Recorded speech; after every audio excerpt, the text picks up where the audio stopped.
UP board biology class 12 model paper में आप सभी लोगों का स्वागत है। पहला क्वेश्चन है, सही विकल्प चुनकर अपनी उत्तर पुस्तिका पर लिखिए। निभाग पाया जाता है परागकण में, बीजांड में, भ्रूणपोष में, उपर्युक्त सभी में। तो निभाग बीजांड में पाया जाता है। जो बीजांड होता है, जैसे ये देखिए, ये बीजांड है, तो यहाँ पर निभाग होता है अथवा चलाजा होता है। निभाग यानी ये जो बीजांड द्वार होते हैं जहां से जुड़े होते हैं, या कह लीजिए कि बीजांड के आधार को, बीजांड काय का जो आधार होता है उसे ही निभाग कहा जाता है। तो इसमें बीजांड में पाया जाता है। फिर अगला क्वेश्चन है, एड्स दिवस कब मनाया जाता है? एड्स दिवस 1 दिसंबर को एड्स दिवस मनाया जाता है। 1 दिसंबर को। एड्स से जुड़ी यदि आप कोई भी जानकारी चाहते हैं तो मेरे चैनल में फुल वीडियो अपलोडेड है, अलग अलग भी अपलोडेड है, आप लोग जाकर के देख सकते हैं। फिर नेक्स्ट क्वेश्चन पर आते हैं। नेक्स्ट क्वेश्चन है, एक वर्णांध व्यक्ति में रंग की पहचान नहीं होती। यानी अगर कोई वर्णांध व्यक्ति है तो वो कौन से रंगों की पहचान नहीं कर पाएगा? इसमें आंसर सही होगा तीसरा, हरे और लाल की पहचान नहीं कर पाएगा। मतलब वर्णांध मनुष्य को लाल व हरे रंग में अंतर नहीं करना आता है। लाल व हरे रंग में अंतर नहीं कर पाता है। अगर कोई वर्णांध व्यक्ति है तो वो भेद नहीं कर पाता है। इसे लाल हरा अंधापन भी कहा जाता है।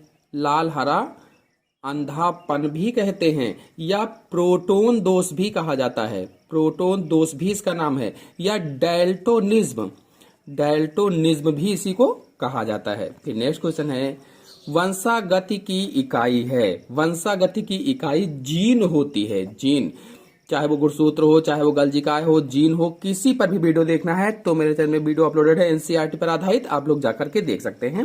नेक्स्ट क्वेश्चन है, लिंग सहलग्न गुण से आप क्या समझते हैं? मानो में किन्हीं 2 लिंग सहलग्न गुणों के नाम लिखिए। तो लिंग गुणसूत्रों पर दैहिक गुणसूत्रों के जीन होते हैं और ऐसे लक्षणों को ही लिंग सहलग्न लक्षण कहा जाता है। जैसे लिंग गुणसूत्र स्त्री में XX होता है, पुरुष में XY होता है। तो इन पर अगर कोई दैहिक गुणसूत्र का जीन है तो उसे ही लिंग सहलग्न लक्षण कहा जाता है। यानी ऐसे लक्षण को लिंग सहलग्न लक्षण कहते हैं। जैसे 2 पूछा है तो वर्णांधता हो जाएगा, वर्णांधता, और दूसरा हीमोफीलिया।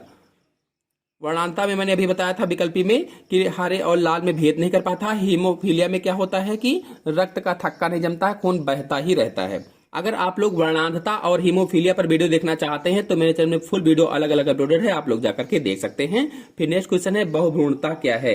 तो एक ही बीज में एक से अधिक भ्रूण होने पर बहुभ्रूणता होती है। अगर एक बीज है उसमें एक से अधिक भ्रूण हैं तो उसे ही बहुभ्रूणता कहा जाता है। और जो जिम्नोस्पर्म होते हैं, जिम्नोस्पर्म पौधों की विशेषता होती है बहुभ्रूणता। जिम्नोस्पर्म पौधों की विशेषता है, जैसे नींबू है, संतरा है आदि में यह सामान्य घटना होती है। बहुभ्रूणता नींबू, संतरा आदि में सामान्य घटना के रूप में होती है। अगर बहुभ्रूणता पर फुल वीडियो देखना चाहते हैं तो मेरे चैनल में अपलोडेड है, आप लोग जाकर के देख सकते हैं।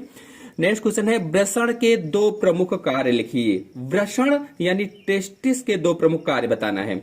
तो पहला कार्य है, वृषण शुक्राणुओं का उत्पादन करता है। जो वृषण है शुक्राणुओं को बनाता है या स्पर्म का उत्पादन करता है, शुक्राणु को बनाता है। फिर दूसरा कार्य है, वृषण की लीडिंग जो कोशिकाएं होती हैं, इसकी जो लीडिंग सेल्स होती हैं वे लिंग हार्मोन टेस्टोस्टेरोन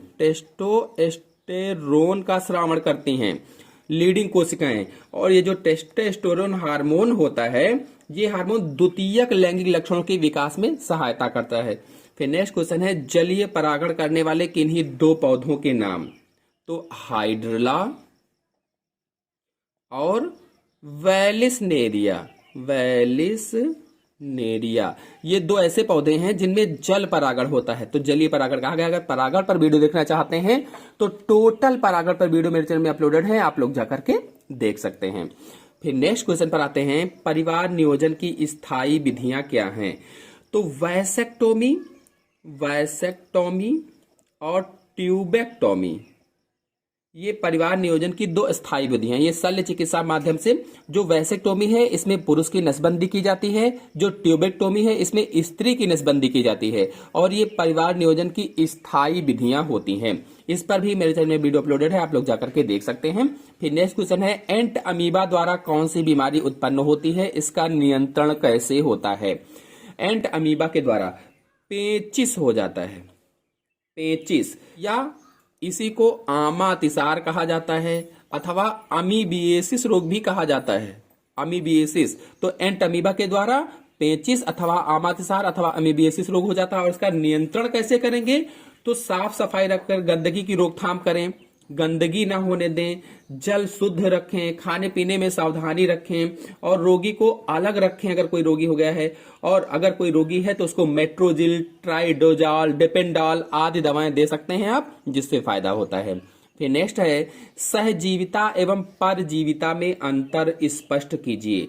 देखिए, दो जीवों के बीच ऐसी पारस्परिक क्रिया जिसमें दोनों जीव एक दूसरे को लाभ पहुंचाते हैं, जब दोनों जीव एक दूसरे को लाभ पहुंचाते हैं तो उसे ही सहजीविता कहा जाता है। यानी दो जीवों के बीच की ऐसी पारस्परिक क्रिया जिसमें दोनों जीव एक दूसरे को लाभ पहुंचाते हैं, सहजीविता कहलाते हैं। जैसे जो लाइकेन है, लाइकेन और साइकस की जड़ें, इसमें सहजीविता है। अगर परजीविता की बात की जाए तो दो जीवों के बीच का ऐसा संबंध या ऐसा पारस्परिक संबंध जिसमें एक जीव को तो लाभ होता है लेकिन दूसरे जीव की हानि हो जाती है, एक को लाभ और दूसरे की हानि हो जाती है, तो उसे परजीविता कहा जाता है। यानी कि परजीवी का तो लाभ हो रहा है लेकिन पोषक की हानि हो रही है, जिस पर वो है उसकी हानि हो रही है। जैसे हमारे पेट में जो कीड़े हो जाते हैं तो आपका तो नुकसान कर रहे हैं लेकिन उनका कोई नुकसान नहीं हो रहा है। ऐसी तरह से जो जू हो जाते हैं, जू भी इसी का उदाहरण है।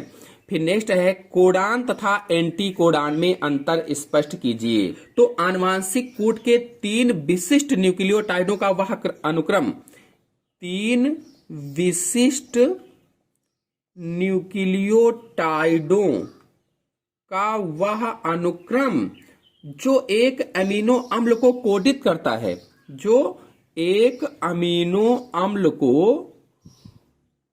को कोडित करता है, कोडान कहलाता है। आनुवांशिक कूट के 3 विशिष्ट न्यूक्लियोटाइडों का वह अनुक्रम जो एक अमीनो अम्ल को कोडित करता है, कोडान कहलाता है। और यह डीएनए की आनुवांशिक भाषा में परिवर्तित रूप में एमआरएनए पर स्थित होता है। जो कोडान है कहाँ, एमआरएनए पर स्थित होता है। और अगर त्रिक कोडान की बात की जाए तो आरंभिक कोडान एयूजी आरंभिक कोडान होता है, एयूजी, और समापन कोडान के रूप में यूएए, यूजीए और यूएजी होते हैं। ये समापन कोडान होते हैं। आरंभिक कोडान कभी कभी पूछ लेते हैं अलग से क्वेश्चन, और समापन कोडान यूएए, यूजीए, यूएजी होते हैं।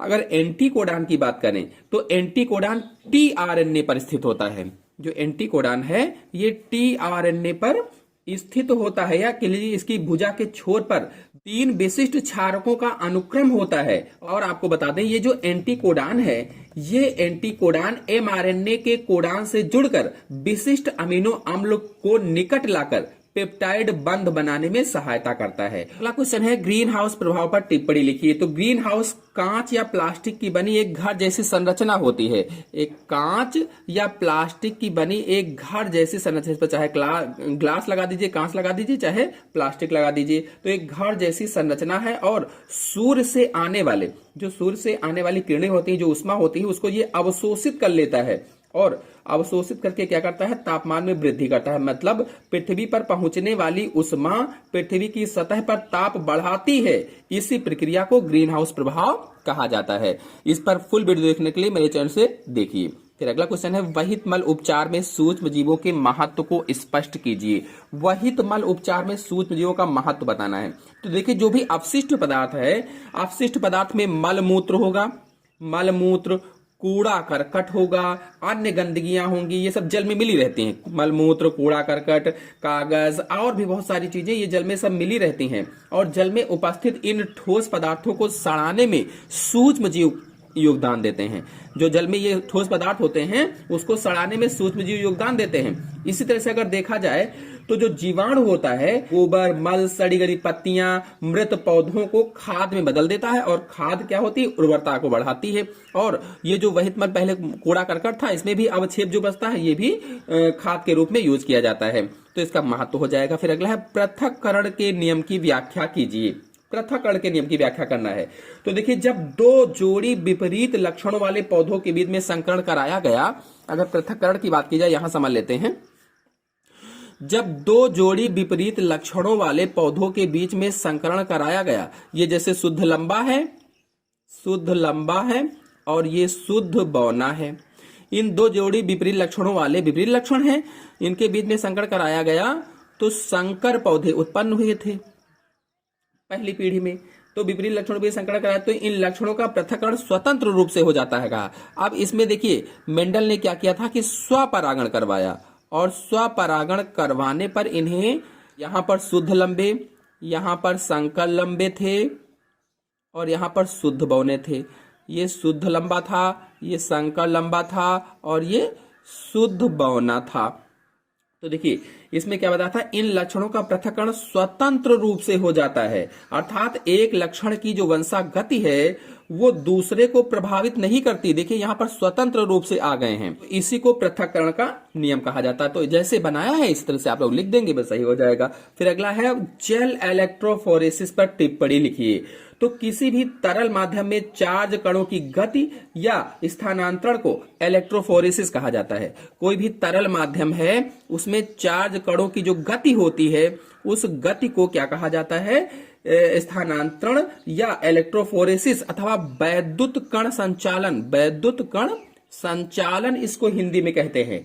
और जो डीएनए फिंगरप्रिंटिंग होती है उसका एक चरण होता है इलेक्ट्रोफोरेसिस या जेल इलेक्ट्रोफोरेसिस। जब मैंने बताया था डीएनए फिंगरप्रिंटिंग में आप लोगों को कि जब डीएनए कटने के बाद उसको छाना जाता है तो छानने की तकनीक ही कह लीजिए एक तरह से जेल इलेक्ट्रोफोरेसिस होती है। इसमें एगारोज जेल होता है और एगारोज जेल पर इधर से इलेक्ट्रिक करंट प्रवाहित कर दिया जाता है, तो बड़े खंड इधर, छोटे खंड इधर, इस तरह से अलग अलग हो जाते हैं।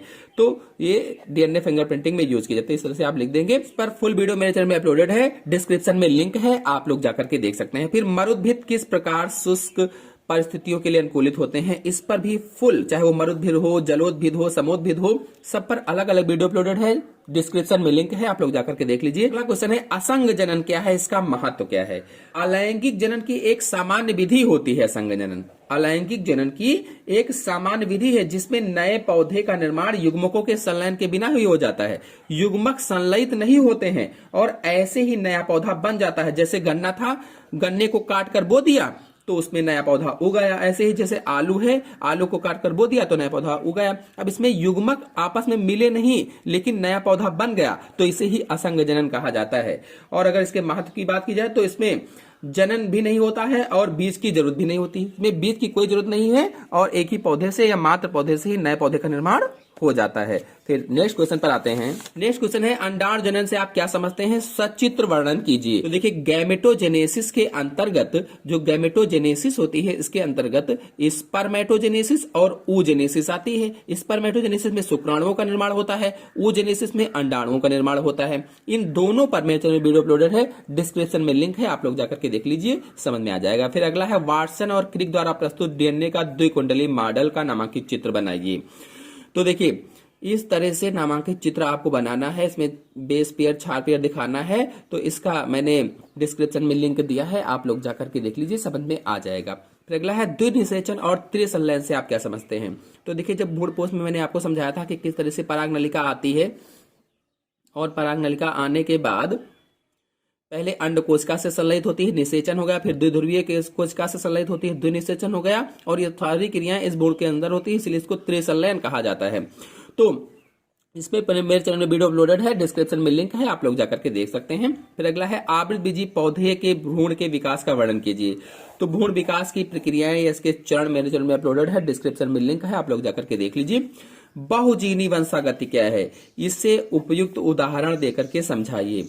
तो इस पर भी बहुत अच्छे से मैंने समझाया हुआ है, डिस्क्रिप्शन में लिंक है, आप लोग देख लीजिए। फिर अगला क्वेश्चन है डीएनए फिंगरप्रिंटिंग से आप क्या समझते हैं, 2 उपयोग लिखिए। जैसे मौका आधार से सैंपल लिया था, सैंपल लेने के बाद उसका आइसोलेशन किया था, आइसोलेशन करने के बाद में डीएनए जो निकला उसको कट किया था, कट करने के बाद क्या किया था, तो ये सारी पूरी क्रियाएं मेरे चैनल में अपलोडेड है, बहुत अच्छे से समझाया हुआ, आप लोग जाकर के देख लीजिए, समझ में आ जाएगा। बायोस्फीयर आरक्षित क्षेत्र क्या होते हैं, तो मैंने चित्र सही समझाया था कि बायोस्फीयर आरक्षित क्षेत्र क्या होते हैं, ये क्या है, ये क्या है, ये क्या है, सब कुछ बताया हुआ है, डिस्क्रिप्शन में लिंक है, आप लोग जाकर के देख लीजिए। फिर निम्न पर टिप्पणी लिखिए। डाउन सिंड्रोम, तो इसमें 47 गुणसूत्र हो जाते हैं, 21वीं जोड़ी में 3 गुणसूत्रों यानी ट्राइसोमी के कार्य उत्पन्न हो जाता है। बहुत ही अच्छे तरह से चित्र से समझाया है, आप जाकर के देख लीजिए। बंधता अथवा बांझपन क्या है, कल तक वीडियो डाल देंगे, आप लोग इसको देख लीजिएगा।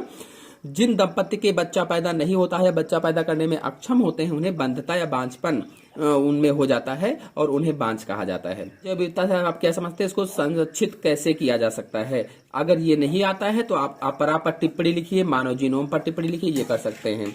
इन दोनों पर वीडियो अपलोडेड है और इस पर भी अपलोडेड है, डिस्क्रिप्शन में लिंक है, आप लोग जाकर के देख लीजिए। फिर अगला क्वेश्चन है युग्मक जनन क्या है। देखिए युग्मक जनन यानी गैमेटोजेनेसिस, अभी मैंने बताया था 2 क्वेश्चन इस पर आ गए हैं, ऊपर मैंने दे दिया था, यहाँ फिर आ गया है युग्मक जनन। एक ही क्वेश्चन उससे रिलेटेड आएगा, चाहे युग्मक जनन क्या है इस तरह से आ जाए, ये शुक्र जनन और अंडार जनन ऊपर मैंने बताया था, दोनों में से कोई एक प्रश्न आ सकता है। फिर वर्णांधता क्या है, यदि एक वर्णांध पुरुष का विवाह सामान्य स्त्री से होता है तो इस दंपत्ति के पुत्रों में प्रसामान्य दृष्टि का क्या अनुपात होगा। फुल वीडियो अपलोडेड है, देख लीजिए चैनल में। फिर अगला है पुनर्संयोजन डीएनए तकनीक से आप क्या समझते हैं, यानी रिकॉम्बिनेंट डीएनए तकनीक के बारे में बताना है, तो इस पर भी वीडियो अपलोडेड है, चैनल में लिंक है, आप लोग जाकर के देख लीजिए। और इसका चिकित्सा में क्या उपयोग है इस पर बताया है।